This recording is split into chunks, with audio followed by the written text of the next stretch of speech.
SMID Music present.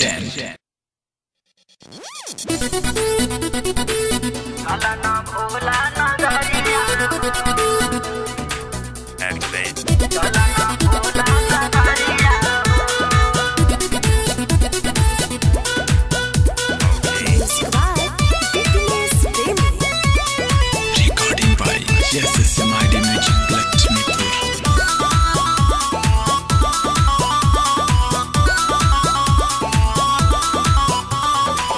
भैया ना बाहरे चल हमरे तू साथ में दिक्कत ना होई भौजी आवत या जात में। ए भौजी सुन तारू हाँ भैया ना बाहरे चल हमरे तू साथ में दिक्कत ना होई भौजी आवत या जात में। मजे में बीत जाई डगरिया हो एही सावन में मोर भौजी चल ना भोला नगरिया हो।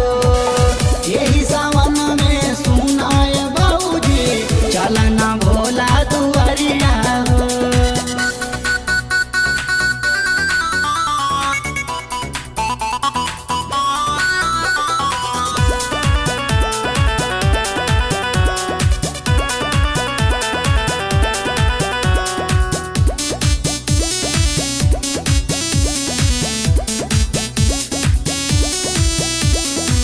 महना करेलू काहे डरेलू चढ़ जाला सब केहू सुइयाए भौजी नहीं पैया थकी हो भोला जी के कृपा रही हो। महना करेलू काहे डरेलू चढ़ जाला सब केहू सुइयाए भौजी नहीं पैया थकी हो भोला जी के कृपा रही हो। थामेला कांधे पे कांवरिया हो एही सावन में मोर भौजी चल ना भोला नगरिया हो। एही सावन में सुनाए भौजी चल ना भोला दुआरिया हो।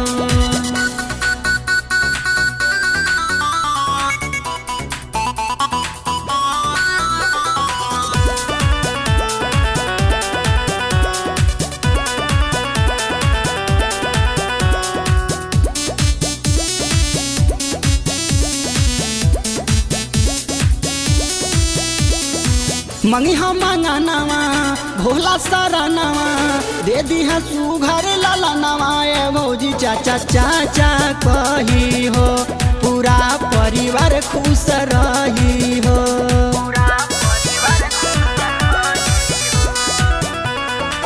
मंगी हम मंगानावा भोला सारा नवा दे दी है सुघर लाला नवा। ए भौजी चाचा चाचा कही हो पूरा परिवार खुश रही हो। फिर भी है बाबा जी नजरिया